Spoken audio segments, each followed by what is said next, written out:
पहली देश में मैडम काफी कुछ। सुमिता एक सामान्य मध्यम वर्गीय परिवार की शिक्षिका थी। बचपन से ही उसने बड़े सपने देखे थे, लेकिन जीवन की परिस्थितियों ने उसे एक सरकारी स्कूल में अध्यापन करने तक ही सीमित कर दिया। लेकिन एक दिन उसे एक ऐसा अवसर मिला जिसने उसकी जिंदगी पूरी तरह बदल दी। एक अप्रत्याशित अवसर। सरकार द्वारा एक अंतर्राष्ट्रीय शिक्षक विनिमय कार्यक्रम की घोषणा की गई, जिसमें भारत के बेहतरीन शिक्षकों को विदेश में पढ़ाने का मौका दिया जा रहा था। सुमिता ने आवेदन किया और अपनी कड़ी मेहनत व उत्कृष्ट रिकॉर्ड के कारण उसका चयन फ्रांस के एक स्कूल के लिए हो गया। यह उसके लिए अविश्वसनीय था। पहली बार किसी विदेशी देश में जाने और वहां के बच्चों को पढ़ाने का अनुभव उसे मिलने वाला था। नई दुनिया की ओर कदम। सुमिता जब फ्रांस पहुंची तो शुरुआत में उसे बहुत चुनौतियों का सामना करना पड़ा। भाषा की बाधा, सांस्कृतिक भिन्नता और भोजन की आदतें, सब कुछ नया था। लेकिन उसने हार नहीं मानी। धीरे धीरे उसने वहां के लोगों से घुलना मिलना शुरू किया और उनकी भाषा सीखने की कोशिश की।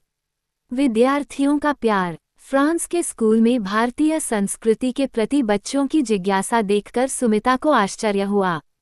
वे उससे भारतीय परंपराओं, योग, त्योहारों और हिंदी भाषा के बारे में जानना चाहते थे।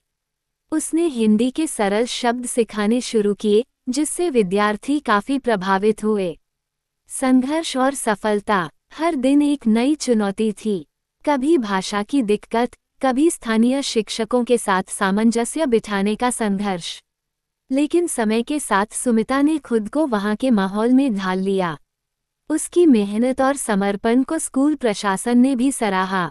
कुछ ही महीनों में वह बच्चों की प्रिय शिक्षिका बन गई।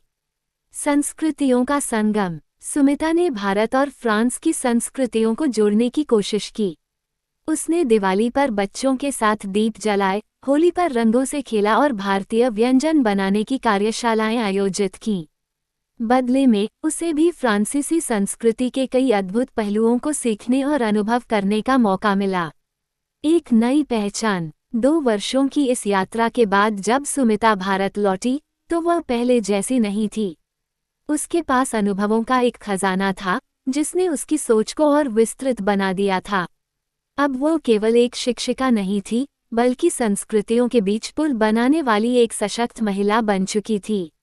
सुमिता की यह यात्रा ये साबित करती है कि जीवन में अवसरों की कमी नहीं होती, बस हमें उन्हें पहचानकर साहस के साथ आगे बढ़ना होता है। एक साधारण शिक्षिका से एक अंतर्राष्ट्रीय स्तर की प्रेरणा स्रोत बनने की उसकी यह कहानी हम सभी के लिए प्रेरणादायक है।